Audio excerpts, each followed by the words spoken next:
O som metálico e preciso das ferramentas de um chaveiro quebravam o silêncio opressor daquela tarde de sábado.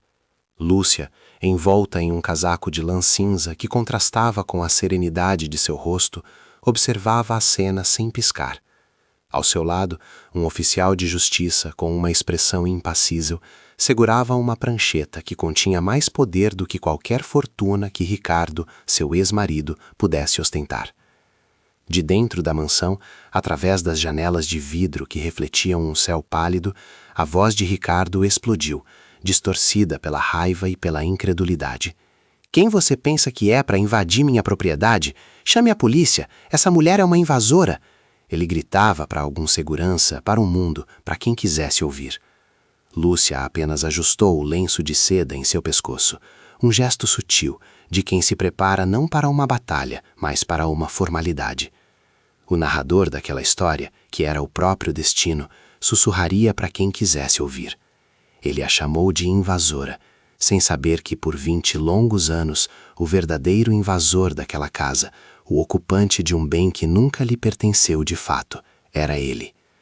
A fechadura cedeu com um estalo seco, e o portão se abriu lentamente, como a cortina de um teatro prestes a revelar o ato final de uma peça sobre a arrogância e a justiça.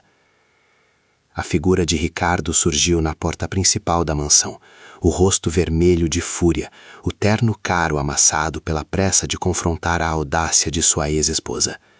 Ele parecia um touro enfurecido, pronto para atropelar a mulher que ele acreditava ter esmagado e descartado para sempre. Atrás dele, como uma sombra oportunista, estava Vanessa, a amante jovem e vistosa, cujo sorriso vitorioso de 2 semanas atrás agora se desfazia em uma máscara de confusão e alarme. Você enlouqueceu, Lúcia. O que é isso? Uma tentativa patética de me constranger? Ele rosnou, avançando pelo jardim impecável que Lúcia havia cultivado por 2 décadas. Seus olhos, que um dia a olharam com promessas de amor eterno, agora cuspiam um desprezo gelado. Ele não via a mulher que o ajudou a construir um império do nada, mas um obstáculo, um fantasma de um passado que ele tentava apagar com dinheiro e crueldade. O oficial de justiça deu um passo à frente, erguendo a prancheta como um escudo legal. Senhor Ricardo, peço que mantenha a calma. Estamos aqui para cumprir uma ordem judicial, disse o homem com uma voz firme que não admitia contestação. Ricardo riu, um som seco e arrogante. Ordem judicial na minha casa? Só pode ser uma piada de mau gosto. Ele mal sabia que a piada era ele e o clímax estava apenas começando. Para entender a serenidade no olhar de Lúcia diante daquele portão e a fúria cega de Ricardo, era preciso voltar no tempo. Apenas 2 semanas. 14 dias que para Lúcia pareceram uma vida inteira de dor, mas que também se tornaram o solo fértil onde sua força adormecida finalmente germinou. Tudo havia desmoronado em uma tarde de terça-feira, na mesma sala de estar que Ricardo agora defendia como seu território sagrado. O sol entrava pelas janelas, iluminando as partículas de poeira que dançavam no ar, e Lúcia revisava o cardápio para um jantar de negócios que ela estava organizando para o marido. Ela era a arquiteta invisível de seu sucesso, a mulher que garantia que cada detalhe de sua vida fosse perfeito, para que ele pudesse brilhar no mundo lá fora. A campainha tocou, mas não era a entrega das flores que ela esperava. Era Ricardo, chegando mais cedo do que o habitual, e ele não estava sozinho. A presença de Vanessa, sua assistente pessoal, com um sorriso predatório nos lábios, foi o primeiro sinal de que a tempestade que se formava no horizonte havia finalmente chegado para destruir tudo. O ar ficou pesado, denso, e o silêncio que se instalou foi mais ensurdecedor do que qualquer grito. Lúcia sentiu o chão desaparecer sob seus pés, um pressentimento gelado percorrendo sua espinha. Ricardo não perdeu tempo com delicadezas. Ele nunca foi um homem de sutilezas quando o poder estava a seu favor. Parado no centro da sala, com Vanessa ao seu lado como um troféu recém-conquistado, ele olhou para Lúcia com a frieza de um carrasco. Lúcia, nosso casamento acabou, ele declarou, as palavras caindo como pedras no silêncio da sala. Eu e Vanessa vamos morar aqui. Esta casa agora é dela. Ele apontou para a amante, que sorriu abertamente, saboreando cada segundo da humilhação de Lúcia. O mundo de Lúcia parou de girar. 25 anos de dedicação, de sacrifícios, de noites em claro o apoiando. Tudo se desfez naquele instante. A governanta Maria, que trabalhava com a família há 15 anos, parou no corredor, com uma bandeja nas mãos, os olhos arregalados de choque. Ela se tornou a testemunha silenciosa daquela crueldade calculada. Ricardo então tirou um castão de crédito da carteira e o jogou sobre a mesa de centro de mogano, onde ele deslizou e parou a centímetros da mão de Lúcia. O som do plástico batendo na madeira polida foi o epitáfio de sua vida como ela a conhecia. Pegue, encontre um hotel, um apartamento, não me importa. Você tem 1 hora para pegar suas coisas pessoais e sair. A nova dona da casa chegou. A humilhação foi total, pública e devastadora. Vanessa caminhou pela sala, tocando os objetos como se já fossem seus, seu olhar passando por Lúcia com um misto de pena e triunfo. Era o olhar de quem venceu uma guerra sem nunca ter lutado uma batalha justa. Lúcia sentia os olhares sobre ela. O de Ricardo, frio e impaciente. O de Vanessa, vitorioso e zombeteiro. E o de Maria, a governanta, cheia de uma compaixão impotente que de alguma forma tornava tudo ainda mais doloroso. Cada objeto naquela sala contava uma parte de sua história.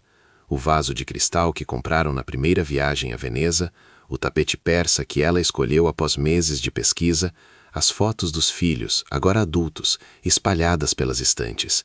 Tudo aquilo que formava o tecido de seu lar e de sua identidade estava sendo arrancado dela de forma brutal. Ela se sentia nua, exposta, como se sua alma tivesse sido despejada junto com seu corpo. Ricardo não estava apenas terminando um casamento. Ele estava deliberadamente tentando apagar sua existência, reescrevendo a história para que ela nunca tivesse importado.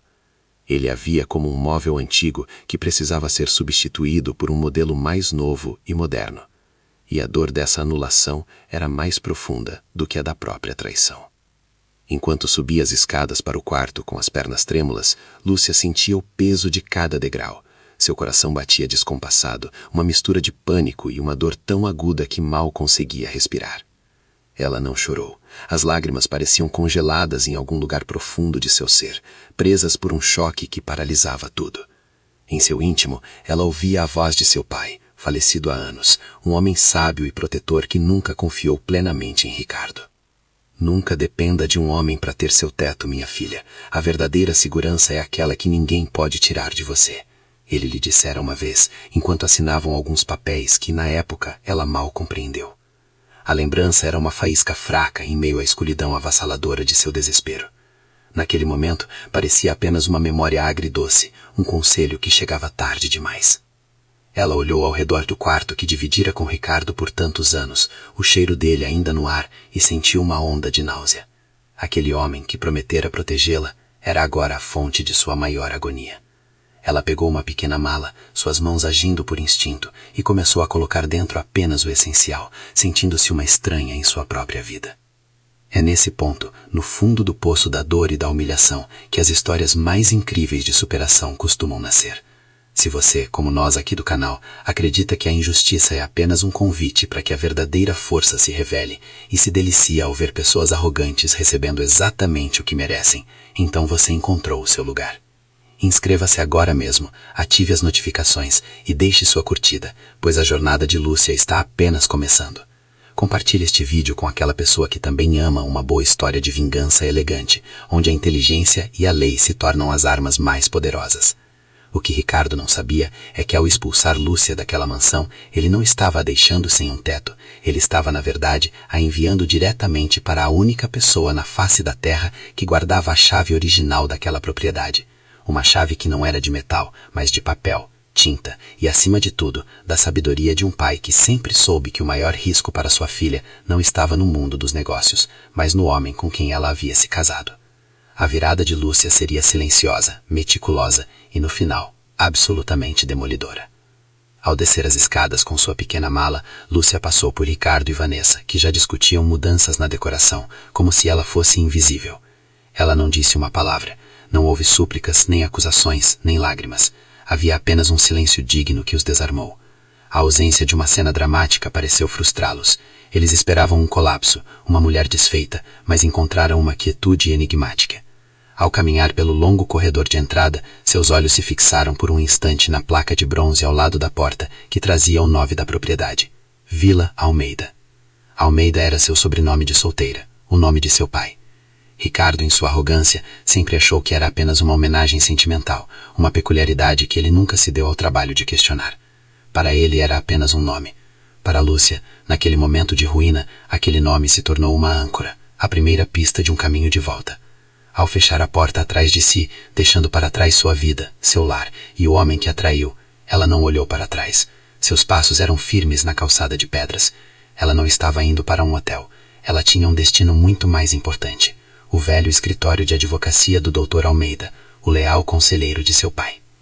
Dr. Almeida, um homem de 70 anos com olhos que guardavam a sabedoria de 1000 contratos e a lealdade de uma era esquecida, ajustou seus óculos e olhou para Lúcia com uma ternura paternal. O escritório dele era um santuário de mogno e couro, cheirando a livros antigos e a certeza inabalável da lei. Era o oposto exato do mundo de aço e vidro de Ricardo, um mundo de valores efêmeros e lealdades descartáveis. Lúcia, sentada na cadeira de couro que tantas vezes seu pai ocupara, sentia-se ao mesmo tempo órfã e protegida. A história de seu casamento desfilou por sua mente, não como uma sucessão de anos felizes, mas como a construção lenta e metódica de sua própria armadilha. Ela se lembrou de conhecer Ricardo na faculdade. Ele era a ambição em pessoa, um diamante bruto com uma fome insaciável de sucesso. Enquanto ela era a herdeira de uma família tradicional, com uma inteligência quieta e um olhar que via além das aparências. Seu pai, o Sr. Almeida, sempre desconfiou daquele brilho predatório nos olhos de Ricardo, mas Lúcia, cega pelo amor, acreditava que poderia ser a força que o lapidaria, transformando sua ambição em grandeza. Nos primeiros anos, eles eram uma equipe imbatível. Enquanto Ricardo era o rosto público, o negociador agressivo que fechava os acordos, Lúcia era a estrategista silenciosa nos bastidores. Ela abdicou de uma promissora carreira em restauração de arte para se dedicar integralmente ao sonho dele. Foram as suas economias, um fundo deixado por sua avó, que financiaram o primeiro escritório da empresa. Foram suas conexões familiares que abriram as primeiras portas importantes. Ela passava noites em claro revisando seus discursos, organizando jantares de negócios impecáveis e transformando a casa deles em um oásis de tranquilidade para que ele pudesse recarregar suas energias para as batalhas do dia seguinte. Ricardo costumava dizer, em jantares com amigos, que ela era seu porto seguro, sua arma secreta. Mal sabia ele, e mal sabia ela na época, que essas palavras que soavam como elogios eram na verdade a definição do papel que ele a havia destinado, uma ferramenta útil, essencial no início, mas que poderia ser guardada em uma gaveta quando não fosse mais necessária. Ela construiu o palco, arrumou a iluminação e garantiu que a cortina se abrisse para ele, aplaudindo da coxia, feliz em vê-lo brilhar.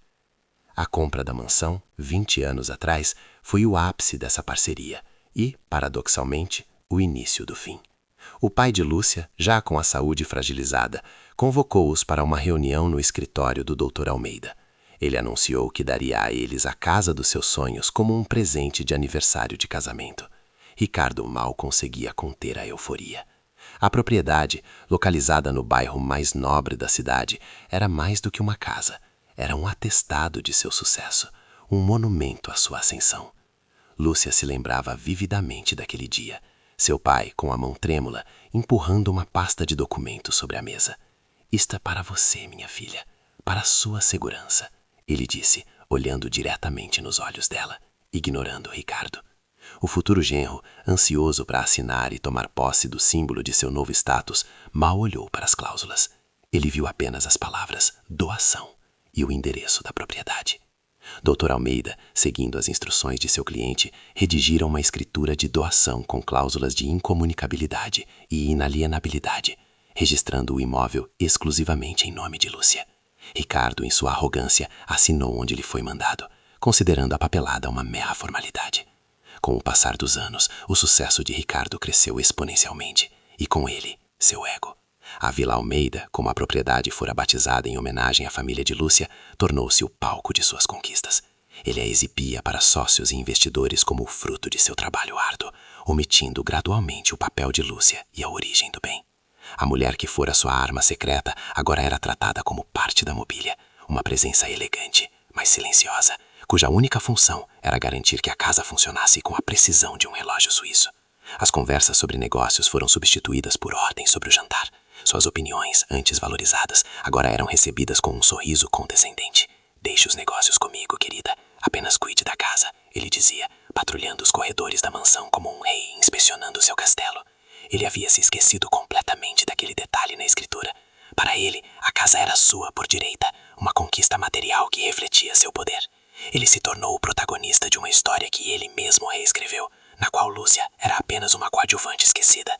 A chegada de Vanessa como sua assistente pessoal 5 anos atrás foi o catalisador que acelerou a decadência. Jovem, ambiciosa e com uma admiração quase idolátrica pelo poder de Ricardo, era um espelho que refletia a imagem que ele mais amava de si mesmo. Vanessa não via o homem que Lúcia ajudou a construir. Ela via o império pronto, o homem no topo do mundo, e desejava fazer parte daquilo a qualquer custo. Lúcia, com a intuição afiada de quem conhece cada nuance do marido, percebeu o perigo desde o primeiro dia. Não era apenas a atração física óbvia, era a cumplicidade nos olhares, as conversas em voz baixa, a maneira como Ricardo começou a adotar as gírias e opiniões de Vanessa como se fossem suas. Quando Lúcia tentou expressar seu desconforto, foi acusada de ciúme e insegurança. "Você está vendo coisas, Lúcia. Vanessa é a funcionária mais competente que eu já tive. Talvez você devesse se modernizar um pouco", ele respondeu, com uma frieza que a feriu profundamente. Ele estava usando a competência profissional dela como um escudo para a traição emocional que já estava em pleno andamento. A marginalização de Lúcia tornou-se sistemática e cruel. Ricardo começou a organizar viagens de negócios urgentes, das quais Vanessa, e não Lúcia, participava.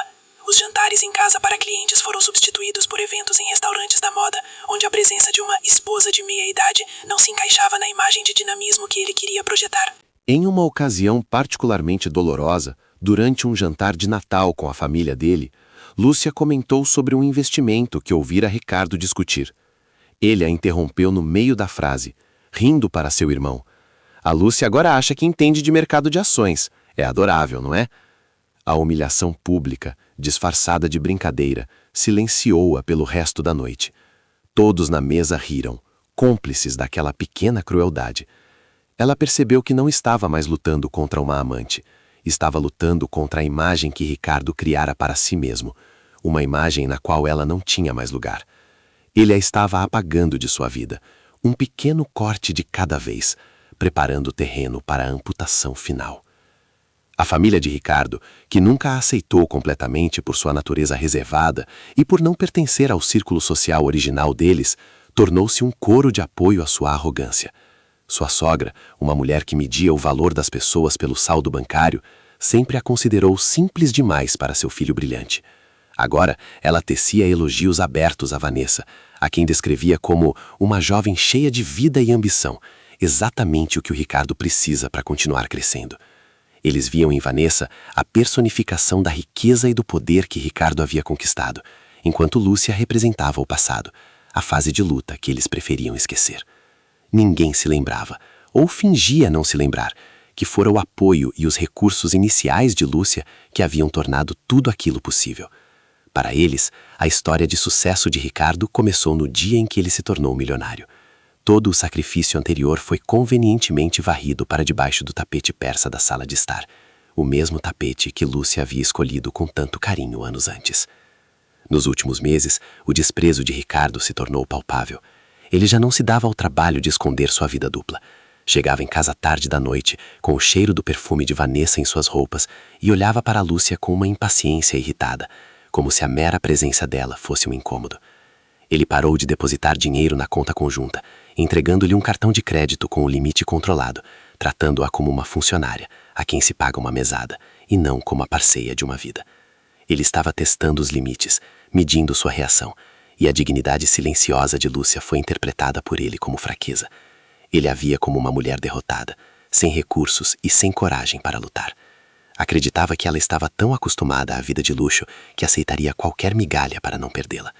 Essa percepção equivocada foi seu maior erro de cálculo. Ele não via a dignidade de Lúcia, mas sim uma passividade que o autorizava a ser ainda mais cruel. A decisão de expulsá-la da mansão e entregá-la a Vanessa não foi um impulso, mas um ato friamente calculado. Para Ricardo, era a jogada final perfeita, um cheque-mate que provaria ao mundo e a si mesmo que ele era o mestre absoluto de seu universo.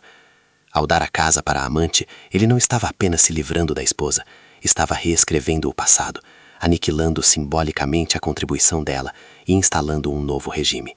A mansão, o maior símbolo de seu status, se tornaria o troféu de sua nova vida. Ele imaginou a cena em detalhes. Lúcia, desamparada e humilhada, saindo com uma mala, enquanto Vanessa, a nova rainha, tomaria seu lugar no trono. Seria uma demonstração de poder tão absoluta que ninguém ousaria questioná-lo. Ele queria que todos vissem que ele podia descartar uma história de 25 anos com a mesma facilidade com que trocava de carro. Ele estava tão consumido por sua própria narrativa de sucesso que se esqueceu de um detalhe fundamental. A história daquela casa não havia sido escrita por ele.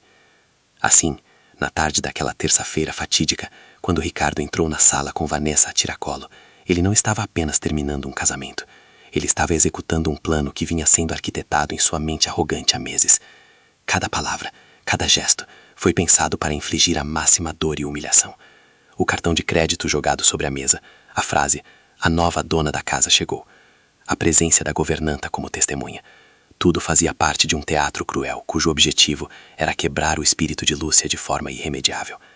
Ele acreditava que ao tirar dela o teto, a segurança e a dignidade, ela se tornaria um nada, um fantasma esquecido. Ele a subestimou de uma forma monumental. Não apenas subestimou sua força interior, mas mais importante, subestimou a sabedoria e o amor protetor de um pai, que mesmo depois de morto, continuava a cuidar de sua filha. Aquele pedaço de papel, guardado por 20 anos no cofre do Dr. Almeida, era mais do que um documento legal. Era uma promessa, e estava prestes a ser cumprida. A primeira noite longe de casa foi um mergulho em um silêncio asséptico e impessoal. Lúcia se refugiou em um hotel discreto no centro da cidade, um lugar cujas paredes beges e móveis padronizados eram o oposto exato do calor e da história que ela havia infundido na mansão. Cada som do corredor, cada risada distante, parecia acentuar sua solidão. Ela se sentou na beirada da cama, a pequena mala aos seus pés, e olhou para o nada, revivendo a cena de sua expulsão em um loop torturante. A imagem de Vanessa sorrindo, vitoriosa, estava gravada em sua retina. Aquele sorriso não era apenas de triunfo sobre uma rival. Era o sorriso de quem acredita ter apagado completamente o passado, de quem se apropria de uma vida inteira de memórias e as descarta como se fossem lixo. Lúcia sentia um frio que não vinha do ar-condicionado do quarto, mas de dentro de sua alma. Era o frio do descarte, a sensação de ter se tornado um rascunho de uma história da qual ela fora, um dia, a autora principal. A dor era tão física que ela mal conseguia respirar, um nó apertado em seu peito que ameaçava sufocá-la a qualquer momento. A humilhação, no entanto, estava apenas começando a estender seus tentáculos para além das paredes daquela mansão.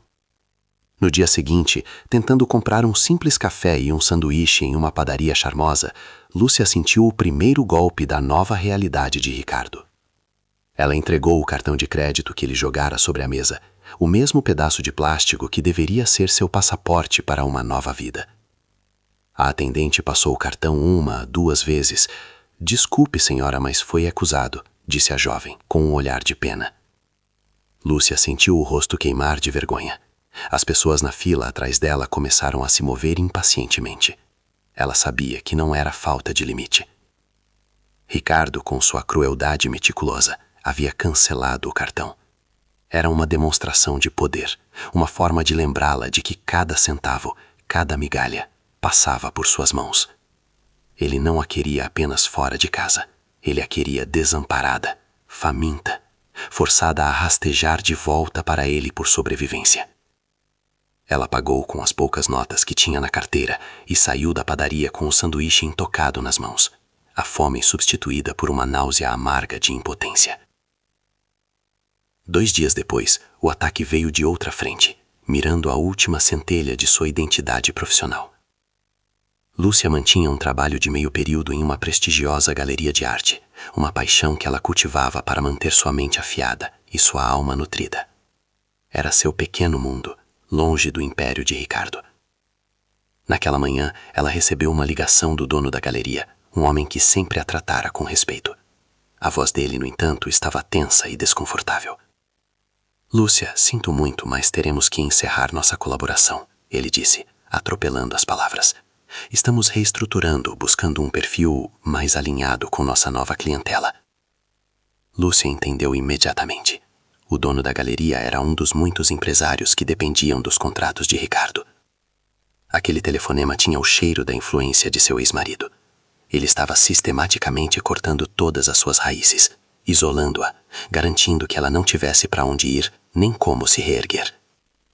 Ser demitida por não ter o perfil era uma facada direta em sua autoestima, um eco cruel da justificativa de Ricardo para trocá-la por um modelo mais novo e moderno. A humilhação social foi a mais requintada em sua crueldade. Naquela mesma semana, buscando um pouco de normalidade, Lúcia foi a um café que costumava frequentar. O destino, ou talvez um plano bem orquestrado, colocou Vanessa em seu caminho. A amante entrou no estabelecimento com duas amigas, rindo alto, o som estridente cortando o ambiente sofisticado. Elas se sentaram em uma mesa próxima, e Vanessa começou um espetáculo deliberado. Ergueu a mão esquerda, exibindo um anel de diamante tão grande que parecia vulgar. Ricardo é um amor, não é? Ele disse que o passado precisa ser substituído por algo mais brilhante. Ela disse, em um tom de voz alto o suficiente para que Lúcia ouvisse claramente. Uma das amigas olhou para a aliança de casamento que Lúcia ainda usava, um anel de ouro simples, mas cheio de significado.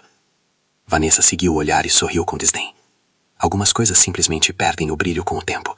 Ficam opacas, sem valor. É preciso saber a hora de descartar. A mensagem era inequívoca, uma bala disparada a queima-roupa contra o coração de 25 anos de história. Lúcia sentiu o ar lhe faltar, o café amargando em sua boca. Em um ato de desespero por conexão, Lúcia procurou seus filhos, ambos adultos e financeiramente amarrados ao pai. A reação deles foi uma mistura de pena e pânico. Eles o amavam, mas temiam a fúria de Ricardo e a perda de seus estilos de vida confortáveis.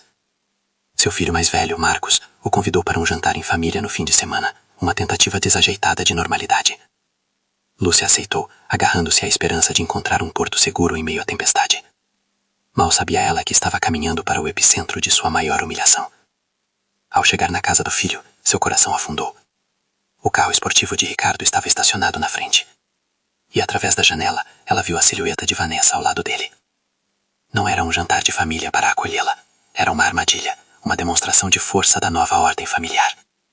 Ricardo queria provar que até mesmo seus próprios filhos estavam do lado dele, do lado do poder, do dinheiro. Lúcia hesitou na porta, sentindo-se como uma intrusa prestes a entrar em um território hostil que um dia fora seu refúgio mais sagrado. O jantar foi uma tortura lenta.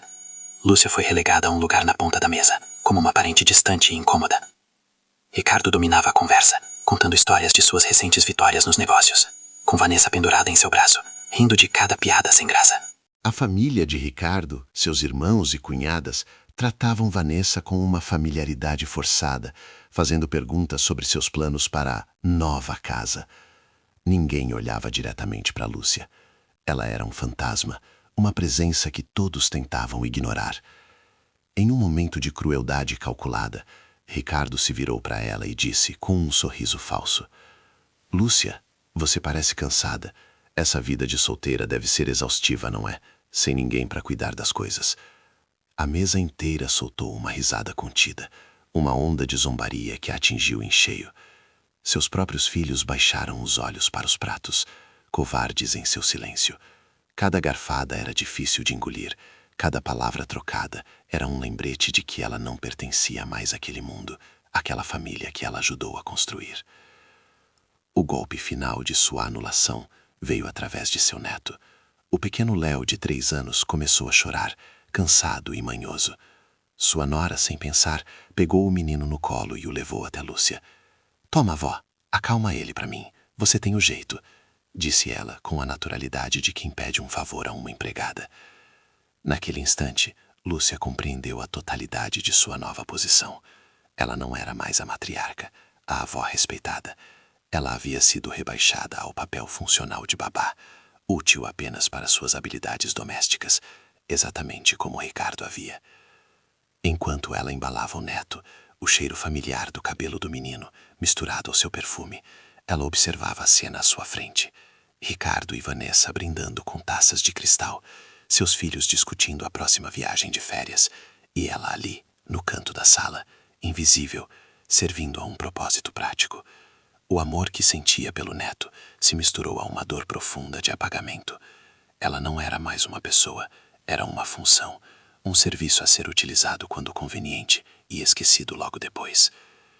Naquela noite, de volta ao quarto impessoal do hotel, a barragem que Lúcia construíra em torno de suas emoções finalmente se rompeu. Ela chorou. Chorou pela traição, pela humilhação na padaria, pela demissão, pelo anel de Vanessa, pelo silêncio de seus filhos, pela indiferença de sua família. Chorou pela mulher que fora e que não existia mais.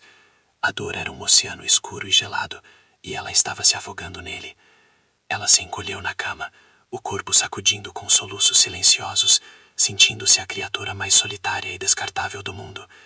A imagem de si mesma acalmando o neto, enquanto a nova família celebrava sua felicidade, se repetia em sua mente, um símbolo de sua total insignificância.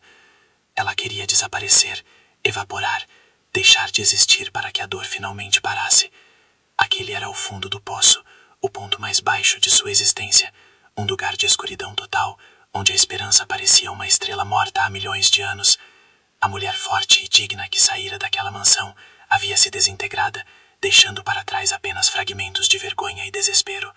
Mas é no silêncio que se segue a tempestade mais violenta que a semente da mudança encontra solo para brotar. Exausta de tanto chorar, Lúcia ficou olhando para seu reflexo na janela escura do quarto. A mulher que a encarava de volta estava com os olhos inchados e o rosto marcado pela dor, mas por trás daquela máscara de sofrimento, algo mais profundo começou a emergir, uma faísca.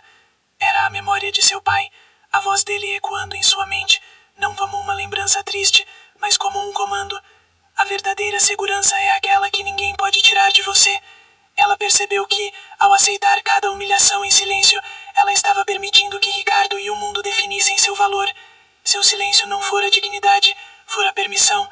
A dor avassaladora começou a se transformar, a se solidificar, transmutando-se em uma raiva fria e cristalina. Uma raiva não contra o mundo, mas contra sua própria passividade. Ela não iria desaparecer. Ela não era um objeto a ser descartado. Ela era Lúcia Almeida, e eles haviam subestimado a força contida naquele nome. Na manhã seguinte, uma nova mulher acordou naquele quarto de hotel. A vulnerabilidade da noite anterior havia sido substituída por uma calma gélida, uma determinação que endurecia suas feições e firmava seus ombros. Ela se levantou, tomou um banho longo e vestiu o melhor taliur que trouxera em sua pequena mala, um conjunto de linho que sempre lhe dera confiança.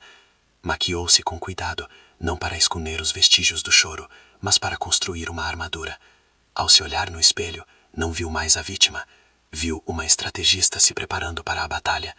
Ela pegou o telefone, seus dedos firmes ao discar o número que sabia de cor há décadas. A voz que atendeu do outro lado era familiar, calma e cheia de sabedoria. Alô, escritório do Dr. Almeida. Lúcia respirou fundo, sua própria voz soando clara e sem um pingo de hesitação. Dr. Almeida, por favor. É Lúcia. Lúcia Almeida. Preciso de uma reunião urgente. É sobre a escritura da Vila Almeida, a casa que meu pai me deu. A guerra silenciosa havia começado. A atmosfera no escritório do Dr. Almeida era um bálsamo para a alma ferida de Lúcia. O cheiro de couro envelhecido, de livros com lombadas de ouro e da madeira de mogno polida por décadas parecia absorver a ansiedade que a consumia. Ali, o tempo corria em um ritmo diferente, regido pela solidez da lei e pela lealdade, não pela praça cruel do mundo de Ricardo. Almeida, com seus cabelos brancos e um olhar que transmitia uma calma inabalável, a recebeu não como uma cliente desesperada, mas como a filha de seu melhor amigo. Ele a ouviu em silêncio, suas mãos enrugadas pousadas sobre a mesa, enquanto Lúcia narrava a crônica de sua humilhação. Ele não a interrompeu, não fez perguntas desnecessárias. Apenas assentia com a cabeça, e em seus olhos uma centelha de indignação justa começava a brilhar. Ele não via à sua frente a mulher frágil que Ricardo havia tentado criar, mas a herdeira de uma força que ele conhecia muito bem, a força dos Almeida. Aquele santuário de ordem e tradição era o lugar perfeito para que a justiça, adormecida por 20 anos, finalmente despertasse de seu sono profundo. Enquanto Lúcia falava, sua voz ganhando firmeza a cada palavra, ela sentia o peso da vergonha se dissipar, substituído por uma clareza cortante. Contar a história em voz alta Para alguém que a olhava com respeito, transformava a narrativa de vítima em um relatório de injustiça. Dr. Almeida, ao final do relato, não ofereceu palavras de consolo vazias. Em vez disso, ele se levantou e caminhou até um grande cofre de aço embutido na parede, atrás de uma pintura a óleo do pai de Lúcia. O som dos segredos do cofre girando era como a música de uma vingança prestes a ser orquestrada. Seu pai era um homem brilhante, Lúcia, mas acima de tudo, ele era um homem que amava você mais do que a própria vida, disse ele com a voz embargada de respeito. Ele nunca confiou em Ricardo. Via a ganância nos olhos dele, a fome que não se sacia com o sucesso, apenas com o poder. E ele tomou uma providência. Uma providência que Ricardo, em sua arrogância, assinou sem ler, ansioso demais para colocar as mãos no que ele achava que era apenas mais um troféu. O advogado retornou à mesa e depositou sobre o mogno polido uma pasta de couro escura, gasta pelo tempo. De dentro, ele retirou um documento amarelado, com selos oficiais e uma caligrafia elegante. Era a escritura pública de doação da Vila Almeida. O coração de Lúcia batia forte contra as costelas, uma mistura de medo e esperança. Eu quero que você leia isto, disse o Dr. Almeida, apontando para um parágrafo específico. Sua voz era firme, a de um professor revelando a lição mais importante. Cláusula 4ª. O presente imóvel é doado com cláusula de incomunicabilidade, não se integrando ao patrimônio do cônjuge da donatária em qualquer regime de bens. Cláusula 5ª. Impõe-se ainda a cláusula de inalienabilidade vitalícia, não podendo o bem ser vendido ou transferido enquanto a donatária me ver. Lúcia releu as palavras, o significado delas explodindo em sua mente como fogos de artifício. Incomunicabilidade. Inalienabilidade. Aquelas palavras não eram apenas jargão jurídico, eram as muralhas de um castelo que seu pai construíra ao redor dela, uma fortaleza da qual ela, e somente ela, possuía a chave. Lúcia ergueu os olhos do papel. As lágrimas que agora escorriam por seu rosto não eram de dor, mas de uma gratidão avassaladora. Ela se lembrou daquele dia, 20 anos atrás, seu pai, já enfraquecido pela doença, segurando sua mão com firmeza. Isto é seu, minha filha, só seu, para que nenhum homem, por mais que você o ame, possa tirar seu chão. Na época, as palavras pareciam um excesso de zelo, um detalhe burocrático. Agora, elas soavam como uma profecia, um testamento de amor que transcendia a própria morte. Ricardo, em sua pressa para assinar e se sentir o dono daquela mansão espetacular, nunca se deu ao trabalho de entender o que estava assinando. Para ele, era apenas papelada. Para o pai de Lúcia, era a armadura de sua filha. O que isso significa exatamente? Ela perguntou, a voz trêmula, embora já soubesse a resposta.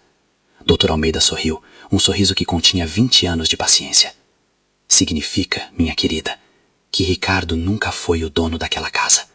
Legalmente, ele tem sido seu convidado por 2 décadas, e agora a anfitriã decidiu que a estadia dele acabou. A revelação não trouxe um desejo de gritos ou confrontos imediatos.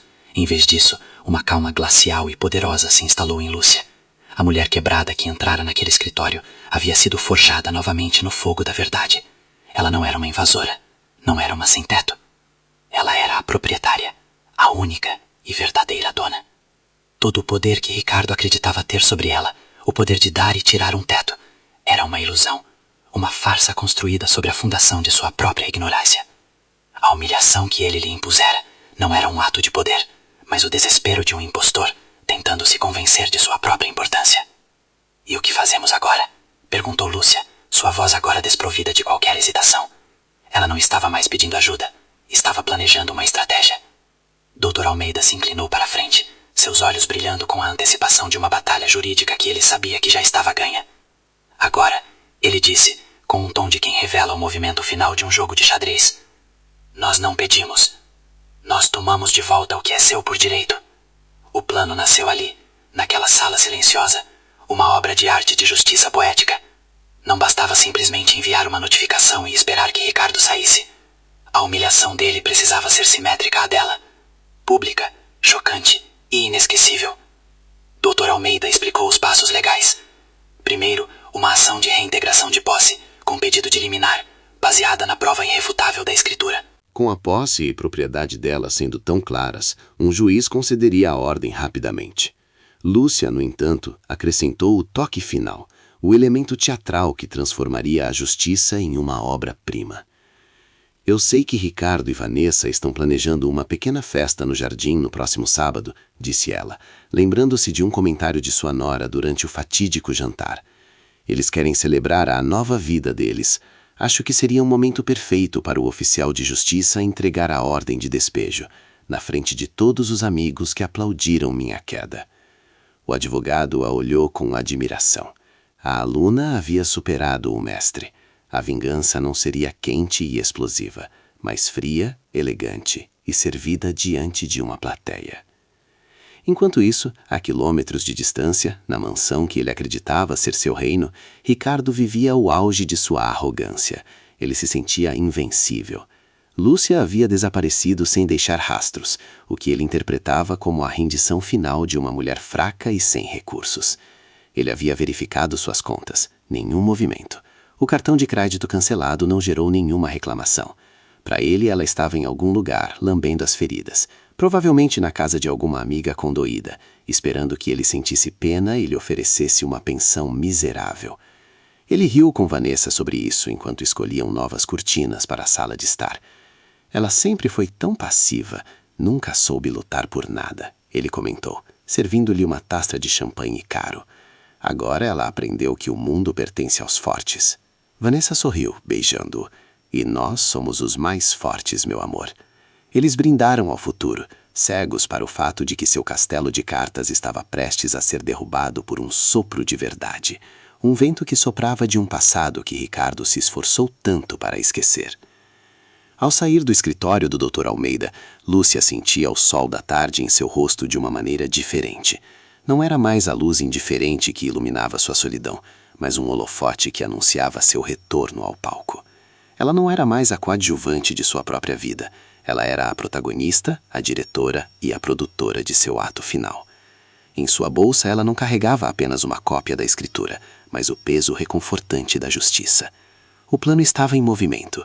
Nos próximos dias, enquanto Ricardo e Vanessa se ocupavam com frivolidades, decorando um lar que não era deles, Lúcia e seu advogado trabalhariam em silêncio, movendo as peças legais com a precisão de um cirurgião.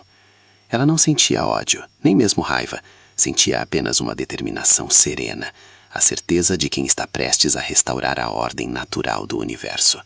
O desprezo de Ricardo havia sido o combustível, a sabedoria de seu pai fora um mapa, e agora ela era a força motriz que conduziria aquela história ao seu desfecho inevitável e absolutamente satisfatório. A contagem regressiva para o sábado havia começado. Enquanto Lúcia e seu advogado traçavam a rota para a justiça, Ricardo, alheio à tempestade que se formava em seu nome, avançava com a confiança de um imperador. Ele instruiu seu próprio time de advogados, homens caros e agressivos que espelhavam sua própria personalidade, a iniciar o processo de divórcio o mais rápido possível. Seja generoso, mas firme, ele ordenou, com um sorriso de superioridade. Ofereça a ela um apartamento de 2 quartos em um bairro decente e uma pensão que a mantenha confortável. Ela não tem estômago para brigar. Vai assinar qualquer coisa para evitar um escândalo. Em sua mente, a batalha já estava vencida. Lúcia era uma nota de rodapé em sua biografia, um capítulo encerrado. Ele passava os dias em reuniões, expandindo seu império, e as noites com Vanessa, planejando o futuro em uma casa que ele acreditava ter conquistado. Ele via o silêncio de Lúcia não como uma preparação, mas como uma rendição incondicional, a prova final de que ela era tão fraca e dependente quanto ele sempre a julgou ser. Sua arrogância era um véu espesso que o impedia de ver a realidade que se desenhava meticulosamente contra ele. Em contraste absoluto com a ostentação barulhenta de Ricardo, os movimentos de Lúcia eram silenciosos, precisos e letais. No escritório do Dr. Almeida, que se tornara seu quartel-general, cada passo era calculado. Eles não apenas revisaram a escritura, eles a transformaram em uma arma legal. Com a ajuda de um despachante ágil, obtiveram uma certidão de inteiro teor atualizada do imóvel no cartório de registros, um documento que reafirmava, em tinta fresca e oficial, a propriedade exclusiva de Lúcia. Em seguida, redigiram a petição inicial da ação de reintegração de posse, um texto jurídico impecável, claro e devastador. Cada parágrafo era uma pá de cal sobre a fantasia de Ricardo. Anexaram a escritura original, a certidão atualizada e uma declaração juramentada de Lúcia, detalhando a expulsão arbitrária. Dr. Almeida, com a experiência de 50 anos de advocacia, sabia exatamente qual juiz da vara civil era conhecido por sua aversão a atos de prepotência e sua defesa intransigente do direito de propriedade. O processo foi protocolado eletronicamente em uma manhã de quarta-feira, um ato invisível para o mundo, mas que selava o destino de Ricardo. Na mansão, a profanação do passado de Lúcia continuava. Vanessa, embriagada pelo poder recém-adquirido, liderava uma campanha para apagar todos os vestígios da ex-esposa.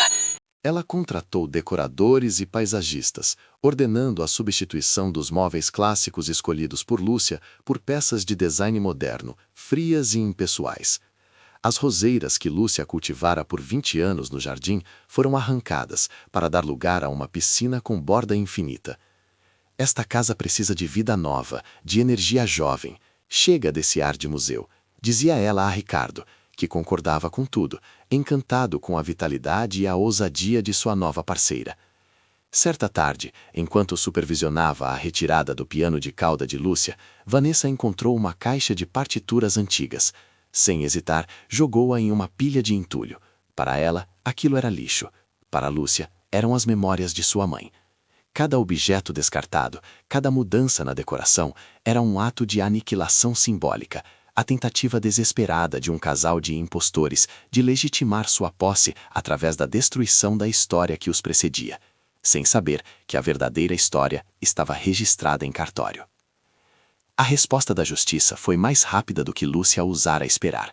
Na sexta-feira, menos de 48 horas após o protocolo da ação, o telefone do Dr. Almeida tocou. Era sua estagiária, direto do fórum, com a voz embargada de excitação. Doutor, o juiz deferiu a liminar. A ordem de reintegração de posse foi expedida. Naquela mesma tarde, Lúcia estava no escritório quando um oficial de justiça, um homem sério e de poucas palavras, entregou ao Dr. Almeida um mandado judicial. O documento, com seu timbre da República e a assinatura do magistrado, parecia pesar uma tonelada. Lúcia o segurou em suas mãos, sentindo o poder frio e inquestionável da lei. Não era uma súplica, não era um pedido, era uma ordem. O Estado, com toda a sua força, estava agora ao seu lado, reconhecendo seu direito e validando sua dor. Ela leu as palavras que determinavam a imediata desocupação do imóvel por parte de Ricardo e de quaisquer outros ocupantes. Naquele instante, ela soube que a vitória não era mais uma possibilidade. Era uma certeza agendada, um compromisso marcado com o destino para o sábado seguinte. Ricardo, por sua vez, continuava a ignorar os sinais sutis que o universo lhe enviava. Certa manhã, seu advogado ligou, com um tom de voz levemente intrigado. Ricardo, recebi uma notificação eletrônica do sistema do tribunal sobre uma nova ação envolvendo seu nome. Parece ser algo cível, mas não consigo acessar os detalhes. O processo corre em segredo de justiça. Deve ser algum engano, um homônimo talvez. Ricardo, no meio de uma negociação milionária, mal prestou atenção. Ignore, deve ser algum fornecedor insignificante tentando a sorte. Resolva isso, ele respondeu, com impaciência, desligando o telefone. Ele estava tão acostumado a ser o centro de seu próprio universo que a ideia de ser réu em uma ação que ele não controlava era simplesmente inconcebível. A notificação, que era o eco digital da bomba relógio prestes a explodir em sua vida, foi arquivada em sua mente como um ruído irrelevante, mais uma prova de que sua atenção estava reservada apenas para coisas que ele considerava importantes. Essa soberba era a rachadura em sua armadura, e Lúcia estava prestes a enfiar uma lança exatamente ali. Com a data e a hora da confrontação marcadas, Lúcia dedicou os dias seguintes a se preparar, não legalmente, mas emocionalmente. Ela não queria chegar à mansão como uma mulher vingativa e amarga, mas como a personificação da justiça serena. Ela passou horas em um spa, permitindo que massagens e banhos relaxantes lavassem o resíduo de estresse e humilhação de seu corpo. Comprou um novo vestido, um modelo de corte impecável em um tom de azul marinho, a cor da autoridade e da calma. Não era uma roupa para seduzir ou impressionar, mas uma armadura de elegância. Na véspera do grande dia, ela visitou o túmulo de seus pais. Sentada na grama, sob a sombra de um ipê, ela conversou com eles em silêncio. Agradeceu ao pai por sua sabedoria, por seu amor protetor que a alcançava mesmo do outro lado da vida. Ela não pediu força, pois sentia que a força já estava dentro dela. Pediu apenas clareza e serenidade para executar o ato final daquela peça sem se deixar consumir pelo drama, mantendo a dignidade que era a verdadeira herança de sua família. Enquanto Lúcia encontrava sua paz, Ricardo e Vanessa estavam no auge da euforia, finalizando os preparativos para a festa de sábado. Seria um evento íntimo, mas para as pessoas certas, investidores, sócios e os colunistas sociais mais influentes da cidade. O objetivo era claro: apresentar Vanessa oficialmente como a nova senhora da casa e celebrar publicamente sua nova vida, solidificando sua imagem de casal poderoso. O melhor buffet da cidade foi contratado. Garçons uniformizados circulavam com bandejas de champanhe francês e um quarteto de cordas foi posicionado no jardim. Ricardo inspecionava cada detalhe com um orgulho paternal. Tudo precisa estar perfeito, dizia ele a Vanessa. Esta festa não é apenas uma festa, é uma declaração, é a coroação de nosso sucesso. Ele queria que as luzes, a música e o luxo ofuscassem qualquer sombra do passado, qualquer lembrança de Lúcia.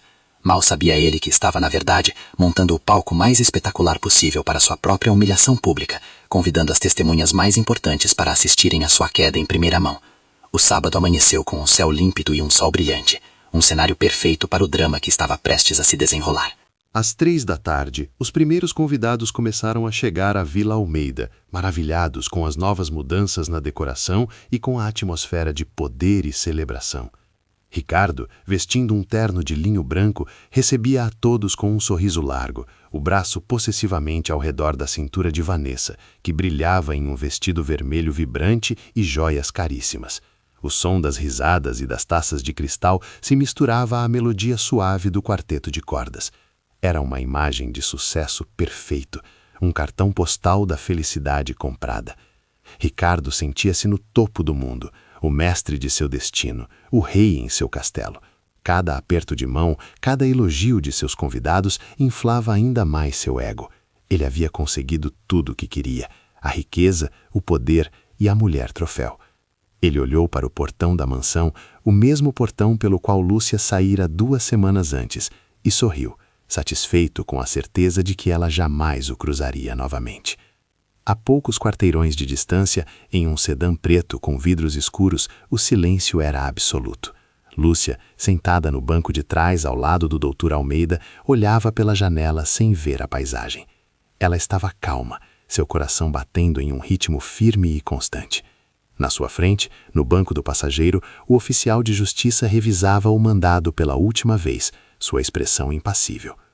O motorista virou a esquina e a música da festa se tornou audível, um som distante e alegre que contrastava brutalmente com a solenidade dentro do veículo. Lúcia podia ver o movimento de pessoas no jardim, as luzes brilhando através das árvores. Era a cena exata que ela havia imaginado. O carro parou suavemente em frente ao portão de ferro forjado. O oficial de justiça desceu primeiro, seguido pelo Dr. Almeida. Por fim, Lúcia saiu do carro, ajeitando seu vestido azul marinho. Ela respirou fundo, ergueu o queixo e caminhou em direção ao portão. A festa pararia, as risadas cessariam. A justiça, silenciosa e implacável, havia chegado para cobrar a conta. A cortina para o ato final estava prestes a se abrir. O som metálico e preciso das ferramentas de um chaveiro quebravam o silêncio opressor daquela tarde de sábado. Lúcia, envolta em um casaco de lã cinza que contrastava com a serenidade de seu rosto, observava a cena sem piscar.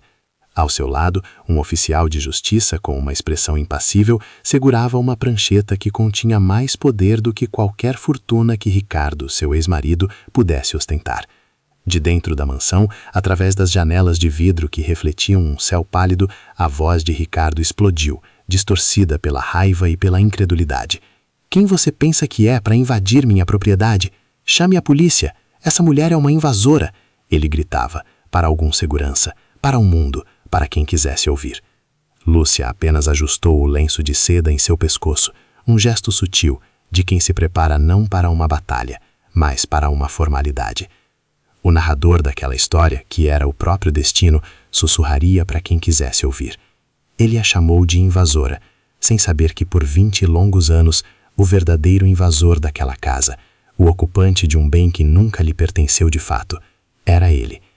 A fechadura cedeu com um estalo seco, e o portão se abriu lentamente, como a cortina de um teatro, prestes a revelar o ato final de uma peça sobre arrogância e justiça. A figura de Ricardo surgiu na porta principal da mansão, o rosto vermelho de fúria, o terno caro amassado pela pressa de confrontar a audácia de sua ex-esposa. Ele parecia um touro enfurecido, pronto para atropelar a mulher que ele acreditava ter esmagado e descartado para sempre. Atrás dele, como uma sombra oportunista, estava Vanessa, a amante jovem e vistosa, cujo sorriso vitorioso de 2 semanas atrás agora se desfazia em uma máscara de confusão e alarme. Você enlouqueceu, Lúcia. O que é isso? Uma tentativa patética de me constranger? Ele rosnou, avançando pelo jardim impecável que Lúcia havia cultivado por 2 décadas. Seus olhos, que um dia a olharam com promessas de amor eterno, agora cuspiam um desprezo gelado. Ele não via a mulher que o ajudou a construir um império do nada, mas um obstáculo, um fantasma de um passado que ele tentava apagar com dinheiro e crueldade. O oficial de justiça deu um passo à frente, erguendo a prancheta como um escudo legal. Senhor Ricardo, peço que mantenha a calma. Estamos aqui para cumprir uma ordem judicial, disse o homem, com uma voz firme que não admitia contestação. Ricardo riu, um som seco e arrogante. Ordem judicial? Na minha casa? Só pode ser uma piada de mau gosto. Ele mal sabia que a piada era ele, e o clímax estava apenas começando. Para entender a serenidade no olhar de Lúcia diante daquele portão e a fúria cega de Ricardo, era preciso voltar no tempo. Apenas 2 semanas. 14 dias que para Lúcia pareceram uma vida inteira de dor, mas que também se tornaram o solo fértil onde sua força adormecida finalmente germinou. Tudo havia desmoronado em uma tarde de terça-feira, na mesma sala de estar que Ricardo agora defendia como seu território sagrado. O sol entrava pelas janelas, iluminando as partículas de poeira que dançavam no ar, e Lúcia revisava o cardápio para um jantar de negócios que ela estava organizando para o marido. Ela era a arquiteta invisível de seu sucesso, a mulher que garantia que cada detalhe de sua vida fosse perfeito, para que ele pudesse brilhar no mundo lá fora. A campainha tocou, mas não era a entrega das flores que ela esperava. Era Ricardo, chegando mais cedo do que o habitual. E ele não estava sozinho. A presença de Vanessa, sua assistente pessoal, com um sorriso predatório nos lábios, foi o primeiro sinal de que a tempestade que se formava no horizonte havia finalmente chegado para destruir tudo. O ar ficou pesado, denso, e o silêncio que se instalou foi mais ensurdecedor do que qualquer grito. Lúcia sentiu o chão desaparecer sob seus pés, um pressentimento gelado percorrendo sua espinha. Ricardo não perdeu tempo com delicadezas. Ele nunca foi um homem de sutilezas quando o poder estava a seu favor. Parado no centro da sala, com Vanessa ao seu lado como um troféu recém-conquistado, ele olhou para Lúcia com a frieza de um carrasco. Lúcia, nosso casamento acabou, ele declarou, as palavras caindo como pedras no silêncio da sala. Eu e Vanessa vamos morar aqui. Esta casa agora é dela. Ele apontou para a amante, que sorriu abertamente, saboreando cada segundo da humilhação de Lúcia. O mundo de Lúcia parou de girar. 25 anos de dedicação, de sacrifícios, de noites em claro o apoiando, tudo se desfez naquele instante. A governanta, Maria, que trabalhava com a família há 15 anos, parou no corredor, com uma bandeja nas mãos, os olhos arregalados de choque. Ela se tornou a testemunha silenciosa daquela crueldade calculada. Ricardo então tirou um cartão de crédito da carteira e o jogou sobre a mesa de centro de mogno, onde ele deslizou e parou a centímetros da mão de Lúcia. O som do plástico batendo na madeira polida foi o epitáfio de sua vida como ela a conhecia. Pegue, encontre um hotel, um apartamento, não me importa. Você tem 1 hora para pegar suas coisas pessoais e sair. A nova dona da casa chegou. A humilhação foi total, pública e devastadora. Vanessa caminhou pela sala, tocando os objetos como se já fossem seus, seu olhar passando por Lúcia com um misto de pena e triunfo. Era o olhar de quem venceu uma guerra sem nunca ter lutado uma batalha justa. Lúcia sentia os olhares sobre ela, o de Ricardo, frio e impaciente, o de Vanessa, vitorioso e zombeteiro, e o de Maria, a governanta, cheio de uma compaixão impotente que de alguma forma tornava tudo ainda mais doloroso. Cada objeto naquela sala contava uma parte de sua história. O vaso de cristal que compraram na primeira viagem a Veneza, o tapete persa que ela escolheu após meses de pesquisa, as fotos dos filhos, agora adultos, espalhadas pelas estantes.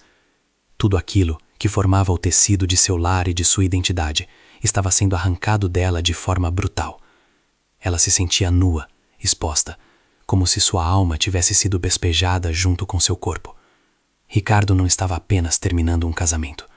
Ele estava deliberadamente tentando apagar sua existência, reescrevendo a história para que ela nunca tivesse importado. Ele a via como um móvel antigo, que precisava ser substituído por um modelo mais novo e moderno. E a dor dessa anulação era mais profunda do que a da própria traição. Enquanto subia as escadas para o quarto, com as pernas trêmulas, Lúcia sentia o peso de cada degrau. Seu coração batia descompassado, uma mistura de pânico e uma dor tão aguda que mal conseguia respirar. Ela não chorou.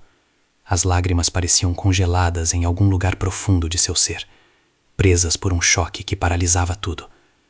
Em seu íntimo, ela ouvia a voz de seu pai, falecido há anos, um homem sábio e protetor que nunca confiou plenamente em Ricardo. Nunca dependa de um homem para ter seu teto, minha filha. A verdadeira segurança é aquela que ninguém pode tirar de você. Ele lhe dissera uma vez, enquanto assinavam alguns papéis, que na época ela mal compreendeu. A lembrança era uma faísca fraca em meio à escuridão avassaladora de seu desespero. Naquele momento, parecia apenas uma memória agridoce, um conselho que chegava tarde demais. Ela olhou ao redor do quarto que dividira com Ricardo por tantos anos, o cheiro dele ainda no ar, e sentiu uma onda de náusea. Aquele homem, que prometera protegê-la, era agora a fonte de sua maior agonia. Ela pegou uma pequena mala, suas mãos agindo por instinto, e começou a colocar dentro apenas o essencial, sentindo-se uma estranha em sua própria vida. É nesse ponto, no fundo do poço da dor e da humilhação, que as histórias mais incríveis de superação costumam nascer. Se você, como nós aqui do canal, acredita que a injustiça é apenas um convite para que a verdadeira força se revele, e se delicia ao ver pessoas arrogantes recebendo exatamente o que merecem, então você encontrou o seu lugar. Inscreva-se agora mesmo, ative as notificações e deixe sua curtida, pois a jornada de Lúcia está apenas começando. Compartilhe este vídeo com aquela pessoa que também ama uma boa história de vingança elegante, onde a inteligência e a lei se tornam as armas mais poderosas. O que Ricardo não sabia é que ao expulsar Lúcia daquela mansão, ele não estava a deixando sem um teto. Ele estava, na verdade, a enviando diretamente para a única pessoa na face da terra que guardava a chave original daquela propriedade. Uma chave que não era de metal, mas de papel, tinta e, acima de tudo, da sabedoria de um pai que sempre soube que o maior risco para sua filha não estava no mundo dos negócios, mas no homem com quem ela havia se casado. A virada de Lúcia seria silenciosa, meticulosa e, no final, absolutamente demolidora. Ao descer as escadas com sua pequena mala, Lúcia passou por Ricardo e Vanessa, que já discutiam mudanças na decoração como se ela fosse invisível. Ela não disse uma palavra. Não houve súplicas, nem acusações, nem lágrimas. Havia apenas um silêncio digno que os desarmou. A ausência de uma cena dramática pareceu frustrá-los. Eles esperavam um colapso, uma mulher desfeita, mas encontraram uma quietude enigmática. Ao caminhar pelo longo corredor de entrada, seus olhos se fixaram por um instante na placa de bronze ao lado da porta, que trazia o nome da propriedade, Vila Almeida. Almeida era seu sobrenome de solteira, o nome de seu pai. Ricardo, em sua arrogância, sempre achou que era apenas uma homenagem sentimental, uma peculiaridade que ele nunca se deu ao trabalho de questionar. Para ele, era apenas um nome. Para Lúcia, naquele momento de ruína, aquele nome se tornou uma âncora, a primeira pista de um caminho de volta. Ao fechar a porta atrás de si, deixando para trás sua vida, seu lar e o homem que a traiu, ela não olhou para trás. Seus passos eram firmes na calçada de pedras. Ela não estava indo para um hotel. Ela tinha um destino muito mais importante.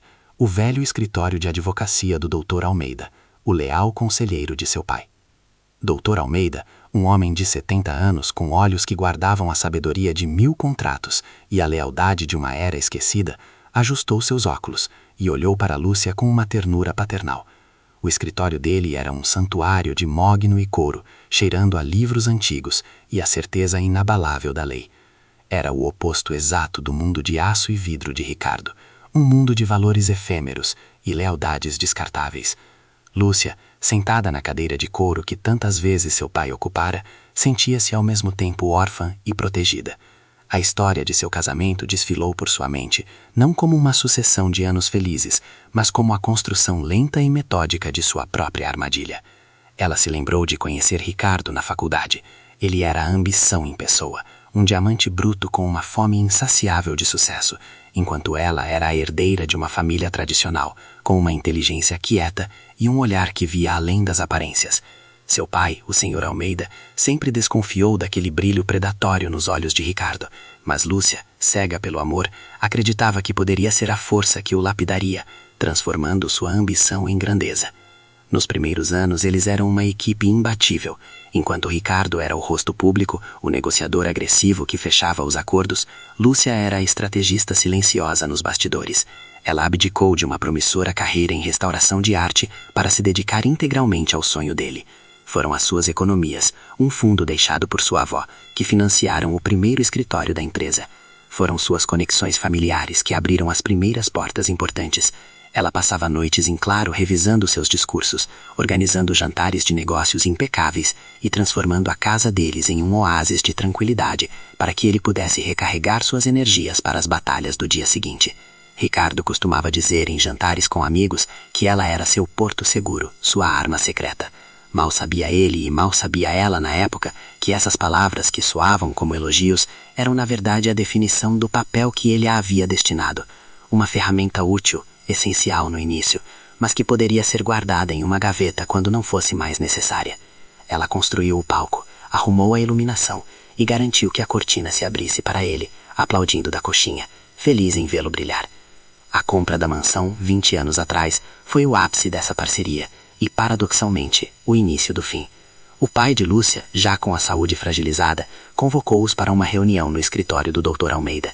Ele anunciou que daria a eles a casa dos seus sonhos como um presente de aniversário de casamento.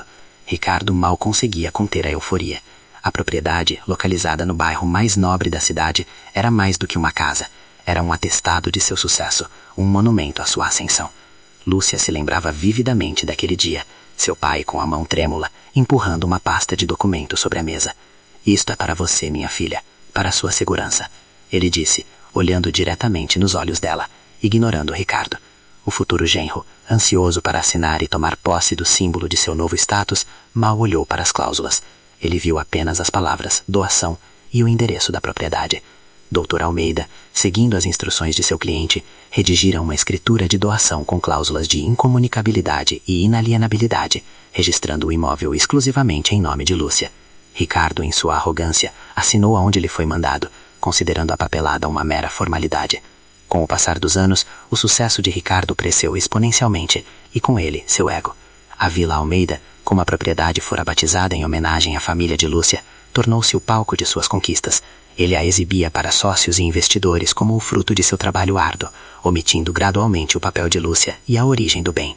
A mulher que fora sua arma secreta agora era tratada como parte da mobília, uma presença elegante, mas silenciosa, cuja única função era garantir que a casa funcionasse com a precisão de um relógio suíço. As conversas sobre negócios foram substituídas por ordem sobre o jantar. Suas opiniões, antes valorizadas, agora eram recebidas com um sorriso condescendente.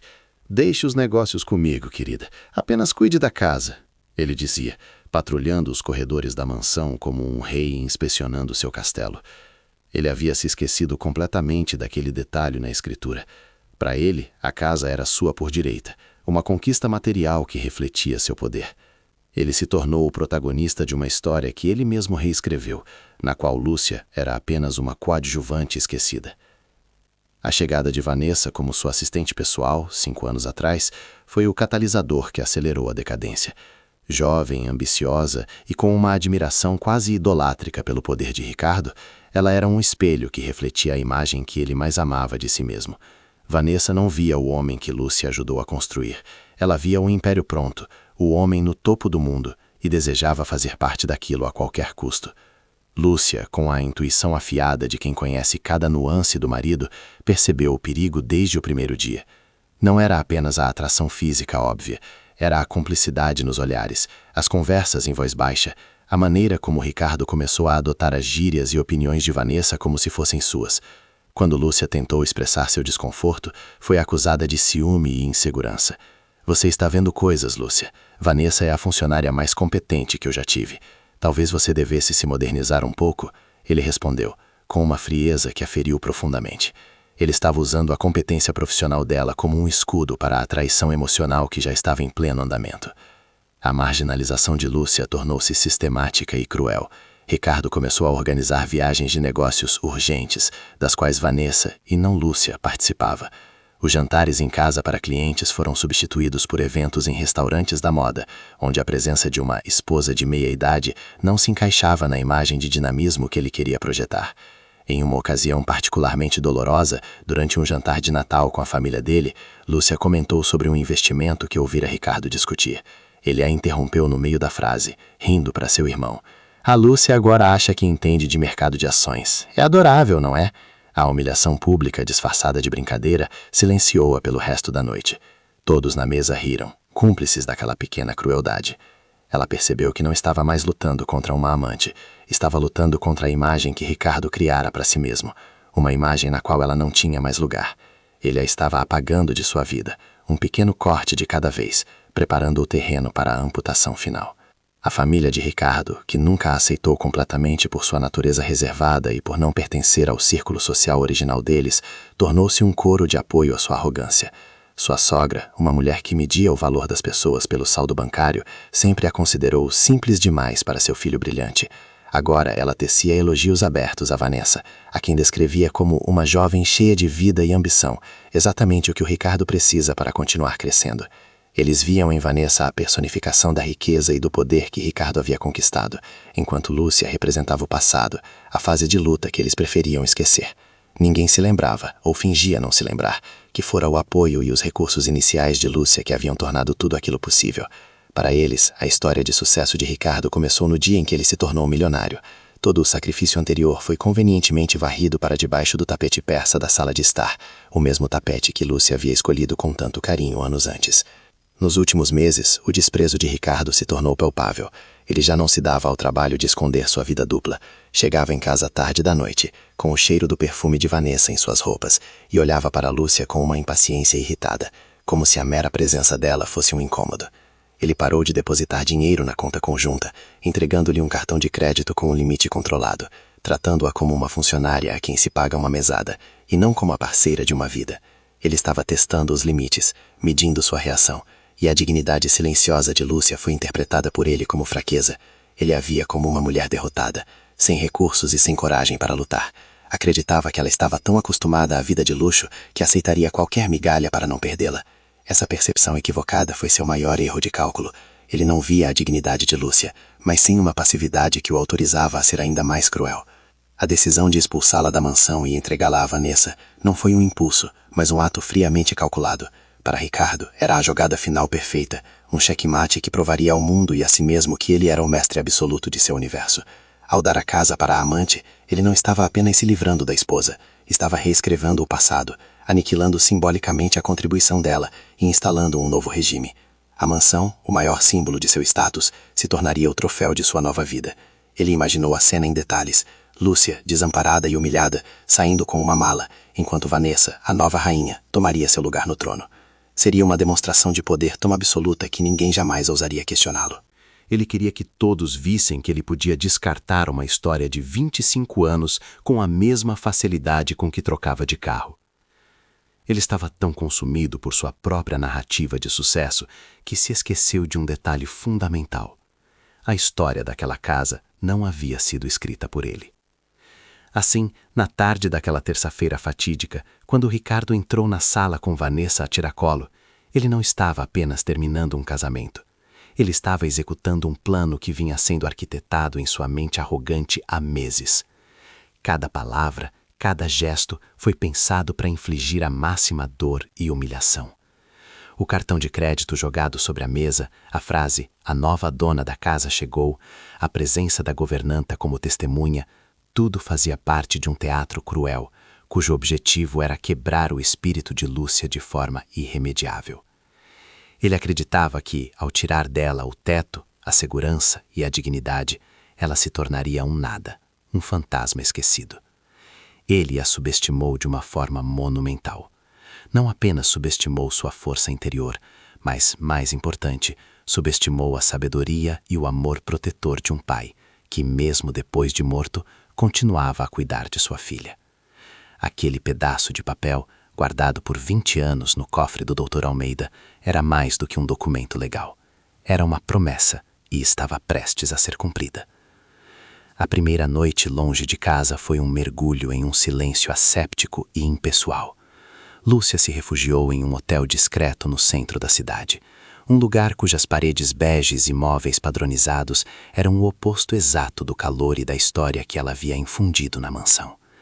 Cada som do corredor, cada risada distante, parecia acentuar sua solidão. Ela se sentou na beirada da cama, a pequena mala aos seus pés, e olhou para o nada, revivendo a cena de sua expulsão em um loop torturante. A imagem de Vanessa sorrindo, vitoriosa, estava gravada em sua retina. Aquele sorriso não era apenas de triunfo sobre uma rival. Era o sorriso de quem acredita ter apagado completamente o passado, de quem se apropria de uma vida inteira de memórias e as descarta como se fossem lixo. Lúcia sentia um frio que não vinha do ar-condicionado do quarto, mas de dentro de sua alma. Era o frio do descarte, a sensação de ter se tornado um rascunho de uma história da qual ela fora, um dia, a autora principal. A dor era tão física que ela mal conseguia respirar, um nó apertado em seu peito que ameaçava sufocá-la a qualquer momento. A humilhação, no entanto, estava apenas começando a estender seus tentáculos para além daquela mansão. No dia seguinte, tentando comprar um simples café e um sanduíche em uma padaria charmosa, Lúcia sentiu o primeiro golpe da nova realidade de Ricardo. Ela entregou o cartão de crédito que ele jogara sobre a mesa, o mesmo pedaço de plástico que deveria ser seu passaporte para uma nova vida. A atendente passou o cartão 1, 2 vezes. "Desculpe, senhora, mas foi recusado", disse a jovem com um olhar de pena. Lúcia sentiu o rosto queimar de vergonha. As pessoas na fila atrás dela começaram a se mover impacientemente. Ela sabia que não era falta de limite. Ricardo, com sua crueldade meticulosa, havia cancelado o cartão. Era uma demonstração de poder, uma forma de lembrá-la de que cada centavo, cada migalha, passava por suas mãos. Ele não a queria apenas fora de casa. Ele a queria desamparada, faminta, forçada a rastejar de volta para ele por sobrevivência. Ela pagou com as poucas notas que tinha na carteira e saiu da padaria com o sanduíche intocado nas mãos, a fome substituída por uma náusea amarga de impotência. 2 dias depois, o ataque veio de outra frente, mirando a última centelha de sua identidade profissional. Lúcia mantinha um trabalho de meio período em uma prestigiosa galeria de arte, uma paixão que ela cultivava para manter sua mente afiada e sua alma nutrida. Era seu pequeno mundo, longe do império de Ricardo. Naquela manhã, ela recebeu uma ligação do dono da galeria, um homem que sempre a tratara com respeito. A voz dele, no entanto, estava tensa e desconfortável. "Lúcia, sinto muito, mas teremos que encerrar nossa colaboração", ele disse, atropelando as palavras. "Estamos reestruturando, buscando um perfil mais alinhado com nossa nova clientela." Lúcia entendeu imediatamente. O dono da galeria era um dos muitos empresários que dependiam dos contratos de Ricardo. Aquele telefonema tinha o cheiro da influência de seu ex-marido. Ele estava sistematicamente cortando todas as suas raízes, isolando-a, garantindo que ela não tivesse para onde ir, nem como se reerguer. Ser demitida por não ter o perfil era uma facada direta em sua autoestima, um eco cruel da justificativa de Ricardo por trocá-la por um modelo mais novo e moderno. A humilhação social foi a mais requintada em sua crueldade. Naquela mesma semana, buscando um pouco de normalidade, Lúcia foi a um café que costumava frequentar. O destino, ou talvez um plano bem orquestrado, colocou Vanessa em seu caminho. A amante entrou no estabelecimento com 2 amigas, rindo alto, o som estridente cortando o ambiente sofisticado. Elas se sentaram em uma mesa próxima e Vanessa começou um espetáculo deliberado. Ergueu a mão esquerda, exibindo um anel de diamante tão grande que parecia vulgar. "Ricardo é um amor, não é? Ele disse que o passado precisa ser substituído por algo mais brilhante", ela disse, em um tom de voz autossuficiente para que Lúcia ouvisse claramente. Uma das amigas olhou para a aliança de casamento que Lúcia ainda usava, um anel de ouro simples, mas cheio de significado. Vanessa seguiu o olhar e sorriu com desdém. Algumas coisas simplesmente perdem o brilho com o tempo. Ficam opacas, sem valor. É preciso saber a hora de descartar. A mensagem era inequívoca, uma bala disparada a queima-roupa contra o coração de 20. A música do quarteto de cordas vacilou e depois silenciou por completo, deixando um vácuo que foi rapidamente preenchido por um silêncio constrangedor e pesado. Os convidados, antes imersos em conversas animadas e taças de champanhe, agora estavam paralisados, seus olhares saltando de Ricardo, cujo rosto passara do vermelho da fúria para o branco pálido do choque, para Lúcia, uma figura de serenidade inabalável em seu vestido azul marinho. Vanessa, ao lado de Ricardo, parecia uma estátua de cera derretendo sob o sol. O sorriso predatório, a pose de nova rainha, tudo se desfez, revelando a frágil fundação de sua ambição. Ela não se apaixonara por um rei, mas por um castelo que, descobria-se agora, era de areia. A prancheta nas mãos do oficial de justiça parecia o martelo de um juiz, e cada convidado ali presente se tornou o júri de uma humilhação pública que seria comentada nos círculos mais exclusivos da cidade por meses. Ricardo abriu a boca para protestar, para gritar, mas nenhum som saiu.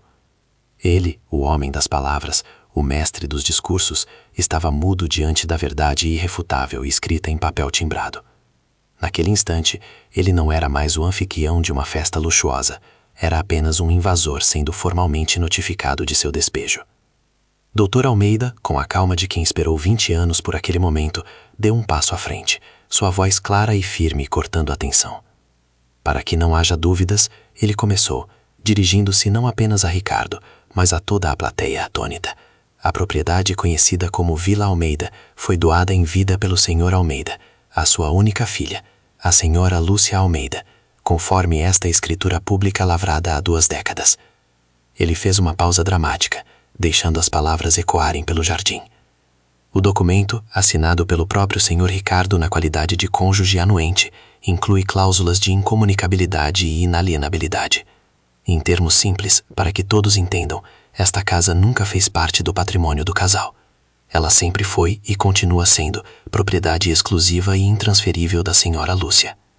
Um murmúrio percorreu a multidão. A revelação era devastadora. Ricardo não era apenas um marido infiel, era um tolo monumental, um impostor que construíra seu reino sobre um terreno que nunca lhe pertenceu. A humilhação não era apenas perder a casa, era a exposição pública de sua própria negligência e arrogância, a prova de que ele fora superado em inteligência por um homem já falecido e pela mulher que ele considerava insignificante. A ordem do oficial de justiça foi sucinta e implacável. O senhor e a senhorita, disse ele, olhando de Ricardo para Vanessa, têm 30 minutos para recolher seus pertences estritamente pessoais e desocupar o imóvel. Uma equipe de mudanças contratada pela proprietária aguarda do lado de fora para remover os demais itens que o senhor tenha trazido para cá ao longo dos anos, os quais serão entregues em um endereço de sua escolha. A palavra proprietária soou como um trovão. Enquanto os convidados se retiravam em um êxodo silencioso, evitando o olhar de Ricardo, Vanessa entrou em pânico. Ricardo, faça alguma coisa, ligue para seus advogados, ela sibilou, mas ele sabia que era inútil. A amante, percebendo que o navio de luxo em que embarcara estava afundando, não perdeu tempo. Com uma fúria calculista, ela subiu as escadas e desceu minutos depois com 2 bolsas de grife, passando por Ricardo sem dizer uma palavra. Ela não estava ali por amor, estava ali pelo prêmio, e o prêmio acabara de ser confiscado. Sozinho, humilhado, Ricardo observou Lúcia, que permanecia no jardim, conversando tranquilamente com o chaveiro sobre a troca de todas as fechaduras. Ela não olhava para ele. Para ela, ele já não existia naquele espaço. A queda de Ricardo foi tão espetacular quanto sua ascensão. A notícia de sua expulsão pública da própria casa se espalhou como fogo em palha seca. No mundo dos negócios, onde a imagem de controle e infalibilidade é tudo, a história o pintou não como um tubarão, mas como um peixe pequeno e descuidado. Sócios começaram a questionar seu julgamento. Se ele pôde ser tão cego em relação ao seu bem mais valioso, que outros detalhes cruciais de seus negócios ele estaria ignorando. Seus filhos, que haviam se calado diante da humilhação da mãe, agora a procuraram, envergonhadas e pedindo perdão, finalmente livres do jugo financeiro e emocional do pai. A família dele, que antes a desprezava, agora se via na posição embaraçosa de ter apoiado um impostor. Ricardo se viu isolado, sua rede de contatos desmoronando, seu telefone em silêncio. A mansão não era apenas um teto, era o pilar central de sua identidade, o palco de seu poder. Sem ela, ele era apenas um homem rico, mas diminuído, um rei sem coroa e sem castelo, assombrado pelo fantasma de sua própria arrogância e pelo riso silencioso de um sogro que, do além, tivera a última palavra. Nos dias que se seguiram, Lúcia caminhou pela casa como quem reencontra uma parte de si mesma. O ar parecia mais leve, as cores mais vivas. Ela abriu todas as janelas, deixando o vento levar embora os últimos vestígios da presença de Vanessa e da opressão de Ricardo. Com a ajuda de Maria, a fiel governanta, ela metodicamente desfez as mudanças vulgares, restaurando a elegância e o calor que sempre caracterizaram o lar. O piano de cauda foi trazido de volta para a sala de estar, e as roseiras, cujas raízes Lúcia encontrou salvas em um canto do jardim, foram replantadas com carinho. Cada ato era um ritual de purificação. Ela não sentia triunfo, mas uma profunda sensação de paz. A ferida da humilhação, que antes parecia incurável, estava se transformando em uma cicatriz de força. Ela percebeu que Ricardo não lhe tirara nada de essencial. Ele apenas a libertara da ilusão de que precisava dele para ser completa. A casa não era uma recompensa, mas a reafirmação de quem ela sempre fora. Lúcia Almeida, a filha de seu pai, a guardiã de um legado, a única e verdadeira senhora daquele lugar. Semanas depois, em uma tarde ensolarada de primavera, Lúcia estava sentada na varanda, lendo um livro, uma xícara de chá ao seu lado.